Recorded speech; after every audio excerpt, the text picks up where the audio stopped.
farmers in Africa will need about $65 billion in loans every year to make sure that the continent has enough food.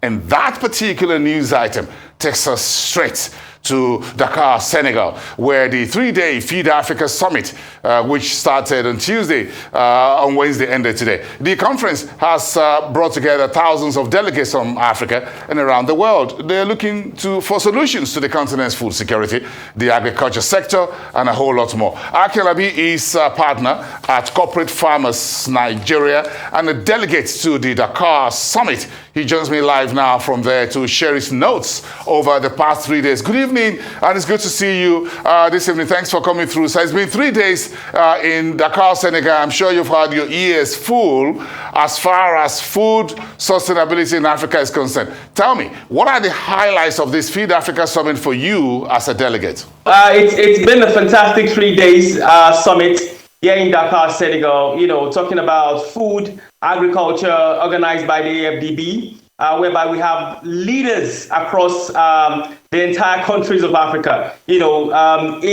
the entire room, to converse, to discuss about agriculture and create a path for the way forward.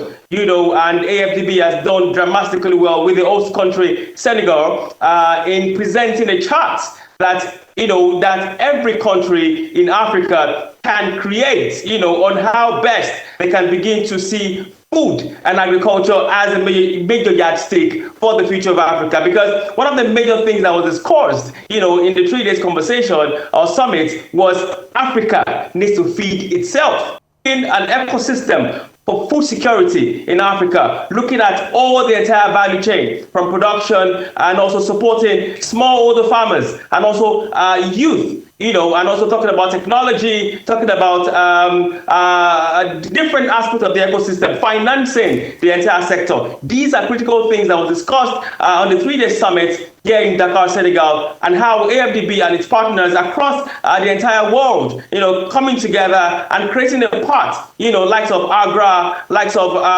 the World Bank, likes of the CGIAR, coming together on the round table. And we have different countries from Nigeria was also there. We have Rwanda, we have Morocco, we have the Islamic Development Bank, coming together on a roundtable discussion and charting a path, a course for food security in Africa today and going forward. Yes, a conversation, 3 days, there's enough for everyone to feed on. So I'm asking, are there new thinking, new innovations, new approach at improving Africa's food security? We've been doing agriculture on the continent for thousands of years. So what's new? Or what's going to be new? So what is new is that, if you follow the path of Dr. Akin, who is the president of AFDB, he's always clamoring on, Africa needs finance to grow the agricultural sector. And that was a major yardstick in terms of conversation. How best can we come together in creating a sustainable finance solution, for the agricultural sector? And that is the major innovative part. How can finance that has been created or been geared up, trickle down to supporting smallholder farmers today across Africa? And how best can we begin to feed ourselves, not relying on imported agricultural commodities, because we have the war going on across in Ukraine and Russia, which has affected Africa drastically. Therefore, it caused a new way we can begin to think innovatively, whereby Africa can begin to think how best it can begin to feed itself using what it has. One of the things that Adesina said is that Africa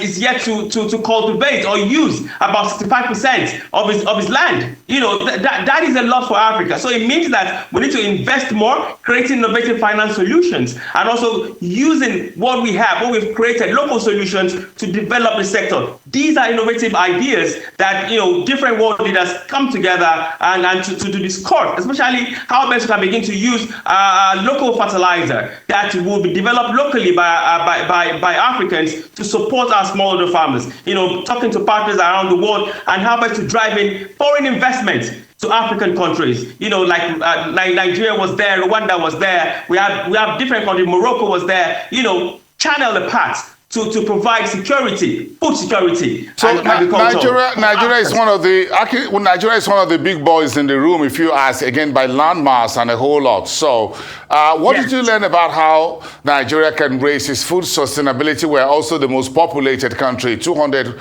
million plus and still counting. Did you hear anything about that?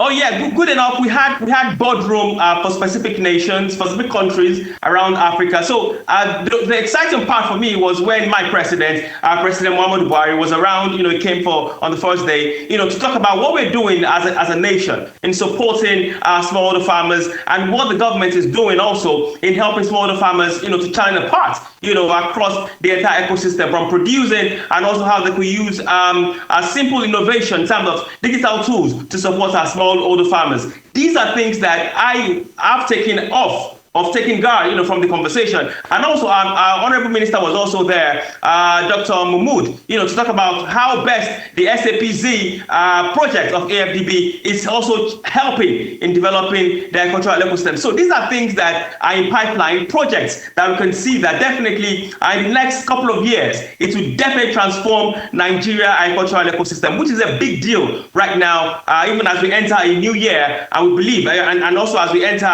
the new harvest season for 2023, definitely this is a conversation that is needed in challenging the path for food security in Nigeria specifically.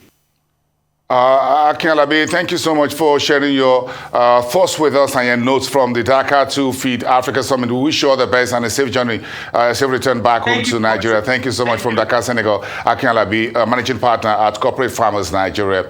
Enjoy your weekend. Now